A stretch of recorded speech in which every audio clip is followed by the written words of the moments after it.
Hello, everybody.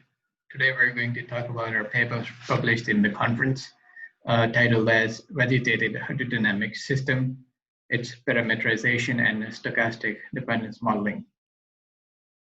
Today we're going to divide the talk into two parts. First, the probabilistic parameterization part, and then the stochastic modeling part and what uses that we get from it.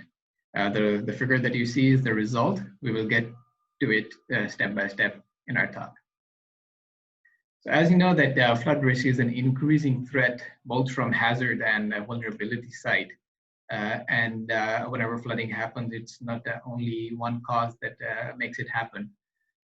So it usually has a cascade of events that are happening. And to counter that, you also need multiple interventions. In the realm of flood defenses, we can call it as hybrid flood defenses, in which there is one conventional part and then very increasing interest in a nature-based solutions part. And together we can call it as hybrid flood defenses. We know the potential from the studies that the nature-based solutions have the potential to reduce wave heights, wave energy, but the interest is compared to conventional solutions is very low, but we can see that in the lower graph that interest is increasing. So we need to have, knowing the potential, we need to have the knowledge as well. And the knowledge that is required is generalized knowledge that could be converted into standards and could be used for implementation of nature-based solutions. So what did we do? To get that generalized knowledge, usually you need a lot of numerical simulations or extensive physical experiments, which is near to impossible. Conducting all the physical experiments of all the conditions that are possible in the world, so that you can have generalized results that goes into the standards. But what we did was we made a probabilistic model that was based on a Bayesian networks. We'll quickly walk you through what Bayesian network is. It is a graphical method in which the nodes represent parameters and the arcs between them represent the influences, for example, the correlations between those parameters. And we use non-parametric Bayesian networks, which use Copula. Copula is just a joint distribution of the ranks of parameters. So this is the system that we schematized. First, we schematized the profile. You can see it has 3 segments, and then we schematized the parameters into categories. There were 3 categories. First was hydraulic category or hydrodynamic. Second was vegetation category, and this third was hybrid category. In hydraulic category, you can see a wave height, wave period, water depth. And in vegetation parameters, you can see frontal width, vegetation height, density, length of the forest. And hybrid parameters is basically characterizes the physical conditions based on dimensions, for example, dike height, dike slope, vegetation slope, and offshore slope. And for mangroves, we divided the vegetation in 3 parts. We scoped in seagrasses, salt marshes, and mangroves as our vegetation environments. The steps that we took were, first we defined the random variables, then we defined their ranges, their distributions, and the possible correlations between them. And once we have this set up, we made a graph in which the parameters were connected, and that graph was our Bayesian network.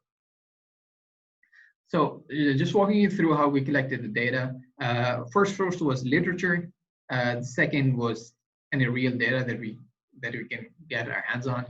And then third was expert judgment if the first 2 were not available. This actually shows a synthesis of the meta-analysis of literature that we could get.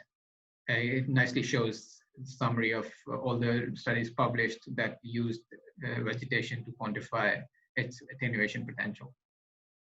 The resulted in this graph, as you can see in the 4th column, it has a range, then a distribution, and then their source. For hydraulic conditions, we collected wave time series of like 25 years from waveclimate.com for the 10 biggest deltas in which vegetation was present. So just to quickly show you for one example of vegetation height and frontal width on the left for figures. How did we move from the data to copulas? The first figure represents the data plotted together.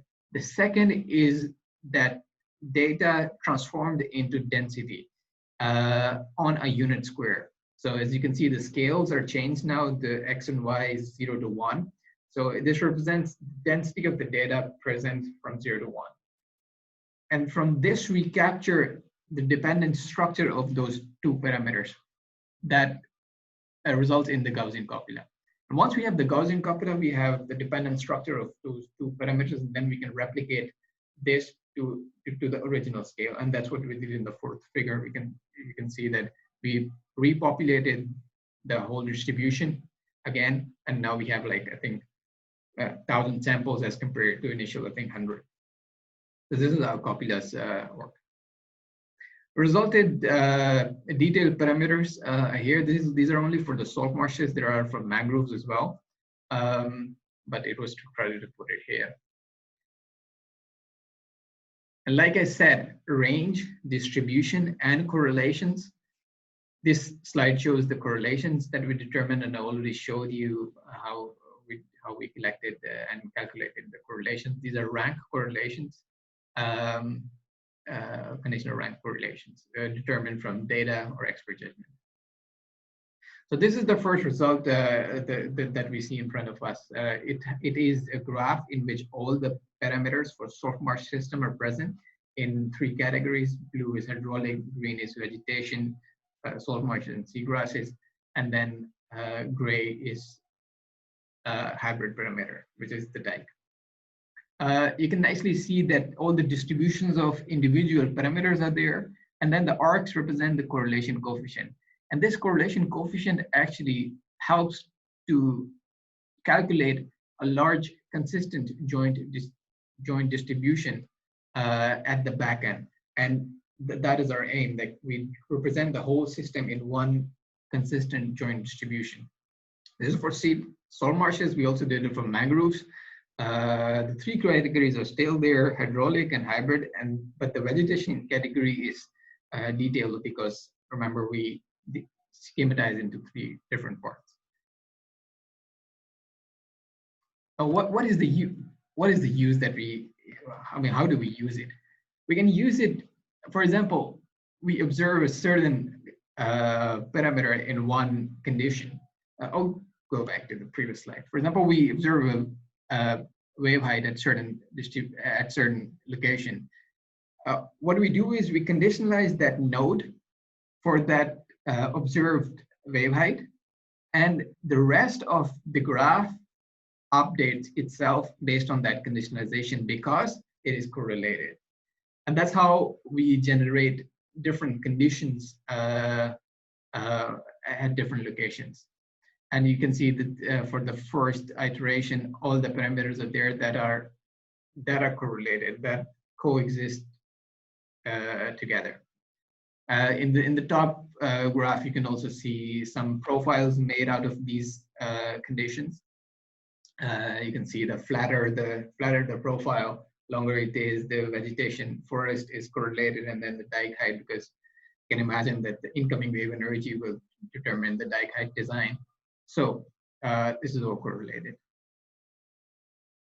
And we can also scheme out the dependence of the system. And as I said, that the individual correlations in the initial graph were very few, but at the back end there's a complete large joint distribution in which almost everything is connected to everything, and that you can see in this graphs. In the right part of the figures, I have schemed out the major ones. So there's also another use that you can use this information to target efforts towards data collection and uncertainty and sensitivity analysis while modeling salt marshes and mangroves. So another value addition is that these sample conditions are in physically realistic conditions, right? And all of the conditions could be changed in one iteration because of the power of copulas that we have used. This number represents the number of simulations that would be required to capture the dependence of all the parameters to get generalized results. And by when I say all the parameters, I mean 13 parameters for salt marshes with 13 variations. 300 variations. So this is the traditional approach that has been used. But I mean, you can see that order of simulations go into order of 32. I don't even know if there's a word for that number. But with this new method, you can directly use number of parameters and however many simulations that you want.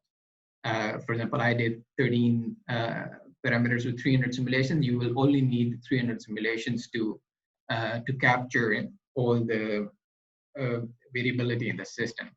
And qualitatively, as I said, that the parameters will only exist in physically realistic windows because of the correlations that are already there. So concluding, what we presented is a system-level probabilistic description of vegetated hydrodynamic systems that helps you to generate physically realistic varied boundary conditions for physical or numerical modeling and future analysis. It also provides missing information in data scarce environment because you can conditionalize one node and get to know the other ones because from the model. This reduces the amount of numerical simulations required to obtain generalized results. And why generalized results? Because it is critical to pave way for implementation of nature-based solutions, which we all want. Way forward is that we collect data because this is instrumental to determine distributions and correlations.